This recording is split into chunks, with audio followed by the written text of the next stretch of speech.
Hello guys, আমি Deep and welcome back to my channel Deep exclusive. So এখন আমি এই ভিডিওর মধ্যে বেশ একটা ইম্পর্ট্যান্ট ইস্যুকে নিয়ে কথা বলবো, যে ইস্যুটাকে নিয়ে না সরব হওয়াটা প্রচণ্ড কিন্তু দরকার।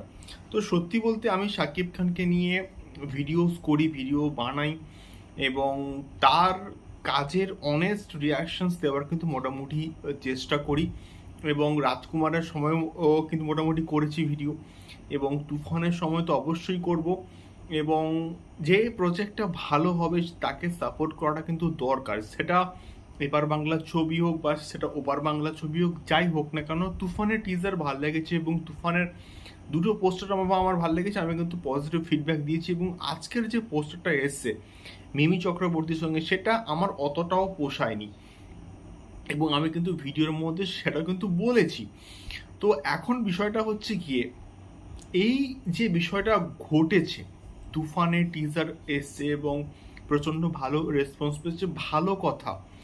কিন্তু কিছু কিছু মানুষ দেখলাম, কিছু কিছু ওপার বাংলার সাকিবিয়ান্সরা যারা আছেন, তারা একটা কম্প্যারিজন করছে। পাশে তুফানের যে টিজার তার ভিউজের একটা স্ক্রিনশট বসাচ্ছে, এবং তার অন্য পাশে বসাচ্ছে জিদ্দার চেঙ্গিজের টিজারের ভিউজ বা ট্রেলারের ভিউজ। এই সমস্ত কিছু কিন্তু বসিয়ে একটা কম্প্যারিজন করছে যে আলটিমেটলি সুপারস্টারডামটা কার বেশি, জিদ্দার বেশি নাকি আমাদের শাকিব খানের বেশি।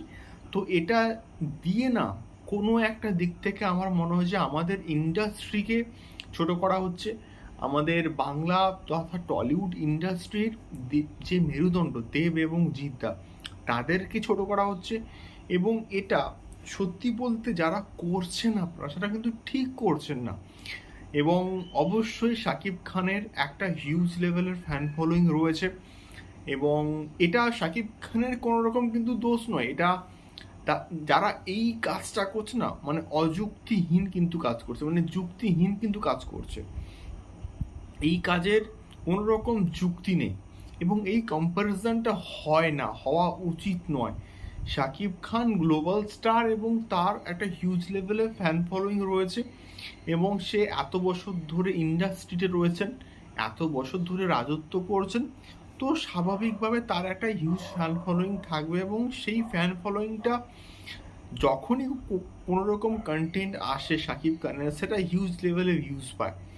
তো এটা খুবই ন্যাচারাল একটা বিষয়পত্র। কিন্তু তা বলে একটা স্টারকে আমি বাড়িয়ে দেবো, তাকে সম্মান করব, এবং তাকে সম্মান করতে গিয়ে অন্য একজন সুপারস্টারকে আমি অসম্মান করব, তার ছবিকে খারাপ বলবো, তাকে উল্টোপাল্টা গালিগালাজ করবো, এটা তো মেনে নেওয়াটা ঠিক নয়, এবং এটা মেনে নেওয়াটা উচিতও নয়। তো সেই জায়গা থেকে দাঁড়িয়ে জিদ্দার কোনো যখন ছবি ওপার বাংলাতে মুক্তি পেয়েছে, এবং জিদ্দার একটা হিউজ ফ্যান ফলোয়িংও কিন্তু রয়েছে ওপার বাংলাতে, তো সেই জায়গা থেকে দাঁড়িয়ে যে সমস্ত ছবি মুক্তি পেয়েছে সেগুলো প্রচণ্ড ব্যবসা সফল কিন্তু ছবি হয়েছে। তো সেই জায়গা থেকে দাঁড়িয়ে মনে হয় যে এই বিষয়পত্রগুলো না বন্ধ হওয়াটা খুবই দরকার। তো এটাই মেনলি আমার একটা ছোট ভিডিওর মধ্যে বললাম, তোমাদের ফিডব্যাক জানিও, এবং তোমাদের অনেস্ট বক্তব্য কী সেটাও কিন্তু আমাকে অবশ্যই কমেন্ট করে জানিও। দেখা হচ্ছে পরবর্তী ভিডিওতে। টাটা।